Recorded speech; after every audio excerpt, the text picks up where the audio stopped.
Monsieur Nakaji, vous présentez Al-Malik dans le quintet de mardi à Cannes-sur-Mer. Al-Malik a terminé 2014 sur 2 contre-performances. Qu'est-ce qu'on peut en dire de ces 2 dernières sorties? Logiquement, ces deux performances, ces 2 dernières performances ne sont pas très bonnes. On peut penser à l'hypothèse du petit coup de pompe parce qu'il avait quand même pas mal couru toute l'année, avait commencé sa saison d'ailleurs à Cagnes-sur-Mer. Il avait couru tout à fait régulièrement en gagnant à Deauville au mois d'août, en faisant l'arrivée de bons quintets en région parisienne aussi. On peut peut-être penser au petit coup de fatigue en fin de saison qui est si souvent de mise avec les chevaux qui ont couru tout au long de l'année. Mais moi personnellement, j'ai une autre lecture de ces 2 mauvaises performances. C'est un cheval qui s'élance assez mal au de départ et que nous avons toujours laissé faire et pour ne pas le brusquer et nous le laissions comme ça à l'arrière-garde avant de bien finir. Et moi, ma lecture, c'est qu'à force de courir comme ça, il a pris la vie du bon côté et les courses ne le motivent pas énormément parce qu'il est tout le temps à l'arrière-garde, on le dérange pas beaucoup. Et tant qu'il a été frais et dispo, il venait finir sur les autres avec de bons résultats à la clé.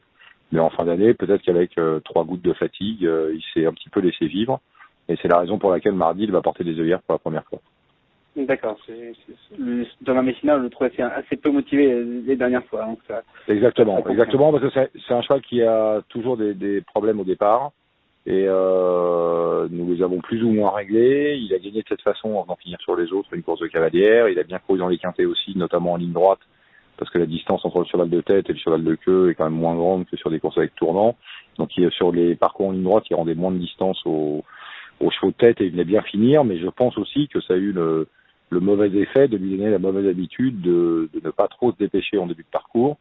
Et la fatigue peut-être aidant en fin de saison, le cheval s'est à mon avis reposé sur ses lauriers. Donc je l'ai rafraîchi parce que de toute façon il n'y avait pas énormément de courses à courir. Il a repris de la fraîcheur et il a travaillé ce matin jeudi avec une paire d'œillères et je l'ai trouvé beaucoup plus motivé. Et il va donc tenter sa chance dans ce quintet muni de cet artifice qui peut l'aider. Sur une surface qu'il apprécie.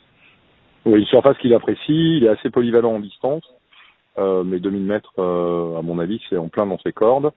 Il est en bonne forme, il s'est bien reposé. Je pense qu'il s'était pas beaucoup fatigué les derniers mois de l'année. Et là, on l'a un petit peu surpris avec une paire d'œillères et son galop de ce matin jeudi était satisfaisant. Donc la distance va être dans ses cordes, la surface est dans ses cordes.